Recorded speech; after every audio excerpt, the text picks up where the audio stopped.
अगर आप इस पूरे क्षेत्र को आसमान से देखें तो नर्मदा नदी के बीच बना यह रहस्यमयी द्वीप बिल्कुल ओम के आकार का दिखाई देता है। सोचिए, हजारों साल पहले जब न सैटेलाइट थे, न ड्रोन कैमरे और न ही आधुनिक मैपिंग तकनीक, तब आखिर यह स्थान इस प्रकार कैसे विकसित हुआ कि स्वयं ब्रह्मांड के सबसे पवित्र प्रतीक ओम का आकार बन गया। क्या यह केवल प्राकृतिक संरचना है या फिर किसी ऐसी दिव्य योजना का हिस्सा जिसे इंसानी समझ आज तक पूरी तरह नहीं पढ़ पाई? यहाँ पहुँचते ही नर्मदा नदी दो धाराओं में विभाजित हो जाती है।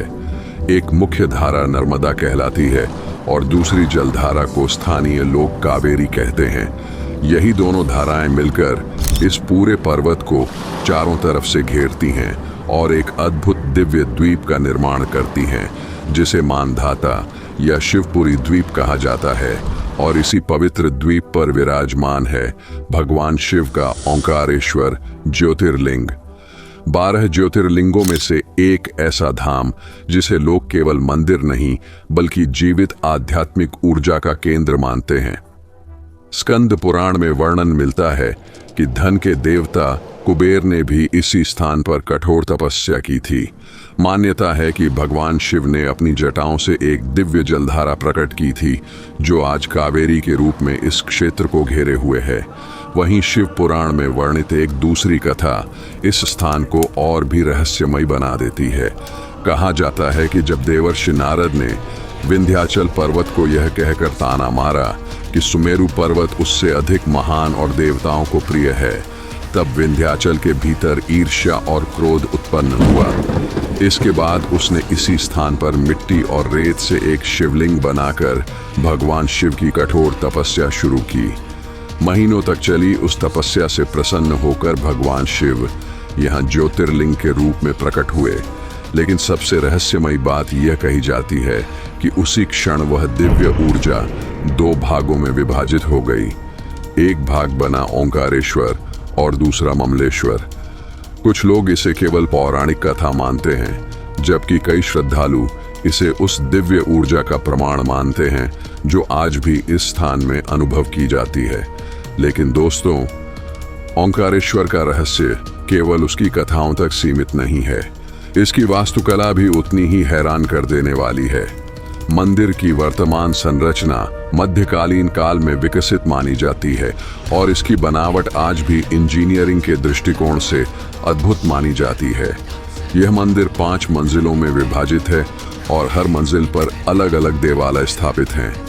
कई शोधकर्ताओं ने इसकी संरचना का अध्ययन करने के बाद यह पाया कि 5 गर्भगृह लगभग एक सटीक वर्टिकल लाइन में स्थित हैं। सोचिए, सदियों पहले बिना आधुनिक मशीनों और डिजिटल माप तकनीक के इतना सटीक निर्माण कैसे संभव हुआ होगा? क्या उस समय के शिल्पकारों के पास ऐसा ज्ञान था जो समय के साथ खो गया, या फिर प्राचीन भारत की वास्तुकला वास्तव में हमारी कल्पना से कहीं अधिक उन्नत थी? मानधाता पर्वत पर आगे बढ़ने पर सिद्धनाथ मंदिर आता है, जहां पत्थरों पर बनी अद्भुत नक्काशियां आज भी लोगों को चौंका देती हैं। यहाँ एक ऐसी आकृति बनी हुई है जिसे अलग अलग कोणों से देखने पर उसका रूप बदलता हुआ दिखाई देता है। एक तरफ से देखने पर वह हाथी जैसी लगती है, लेकिन जैसे ही देखने का कोण बदलता है, वही आकृति नंदी के रूप में दिखाई देने लगती है। आज के दौर में ऐसे ऑप्टिकल इल्यूजन तैयार करने के लिए 3D डिजाइन सॉफ्टवेयर और एडवांस मॉडलिंग तकनीक की आवश्यकता पड़ती है। लेकिन सदियों पहले पत्थरों पर इतनी सटीक कला कैसे संभव हुई, यह आज भी लोगों के लिए आश्चर्य का विषय बना हुआ है। लेकिन मंदिर की सबसे डरावनी कहानियां उसकी सतह के ऊपर नहीं बल्कि नीचे छिपी हुई बताई जाती हैं। स्थानीय मान्यताओं के अनुसार ओंकारेश्वर मंदिर के नीचे एक प्राचीन गुप्त सुरंग मौजूद है, जिसके बारे में कहा जाता है कि वो बहुत दूर तक जाती है। ब्रिटिश काल में एक अंग्रेज अधिकारी ने इस सुरंग की खोज करने की कोशिश की थी। स्थानीय लोगों ने उसे चेतावनी दी थी कि उस सुरंग में प्रवेश करना ठीक नहीं, लेकिन वह नहीं माना। हाथ में लालटेन लेकर वह अंदर उतर गया। शुरुआत में सब सामान्य था, पत्थरों की दीवारें, संकरे रास्ते और गहरा सन्नाटा। लेकिन कुछ समय बाद वो घबराया हुआ वापस बाहर भागा। कहा जाता है कि बाहर आते ही उसका चेहरा भय से सफ़ेद पड़ चुका था।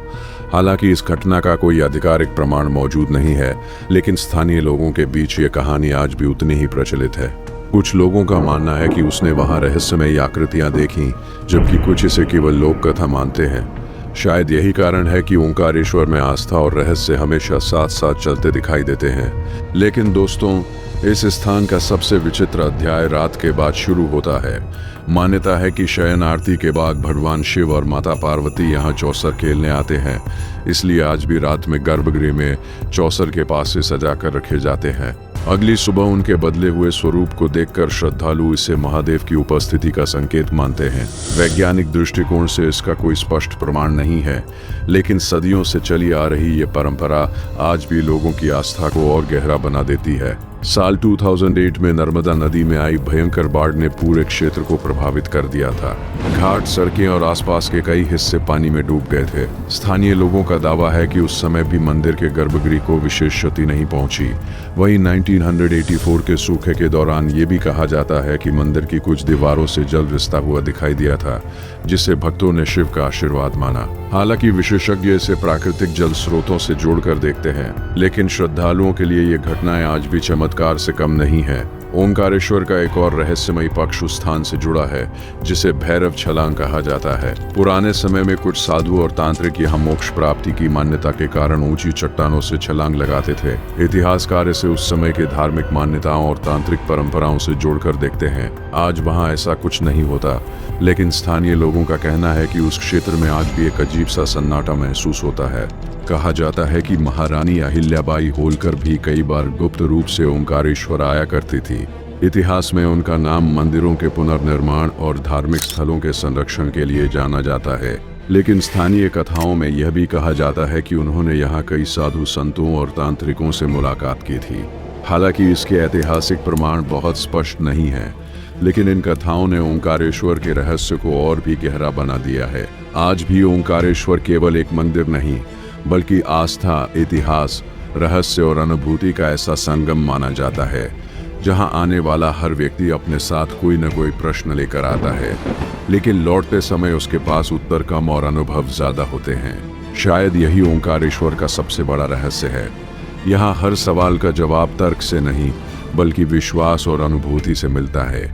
रात में मंदिर के भीतर क्या होता है, सुरंगों में आखिर क्या छिपा है, और क्या सच में यहाँ आज भी महादेव की अदृश्य उपस्थिति मौजूद है? इसका उत्तर शायद कभी पूरी तरह न मिल पाए, लेकिन सदियों से लाखों लोग यहाँ एक ऐसी शक्ति महसूस करते आए हैं जिसे शब्दों में समझाना आसान नहीं। और शायद इसी कारण ओंकारेश्वर केवल एक मंदिर नहीं, बल्कि स्वयं महादेव की जीवित उपस्थिति का प्रतीक माना जाता है। अगर आपको यह रहस्यमय यात्रा पसंद आई हो तो वीडियो को लाइक जरूर करें, चैनल को सब्सक्राइब करें और बेल आइकन दबाना न भूलें, ताकि ऐसी ही रहस्यमयी और रोमांचक कहानियां आप तक सबसे पहले पहुंचती रहें। और कमेंट में ज़रूर बताइए, क्या आप मानते हैं कि ओंकारेश्वर में आज भी स्वयं महादेव निवास करते हैं? हर हर महादेव।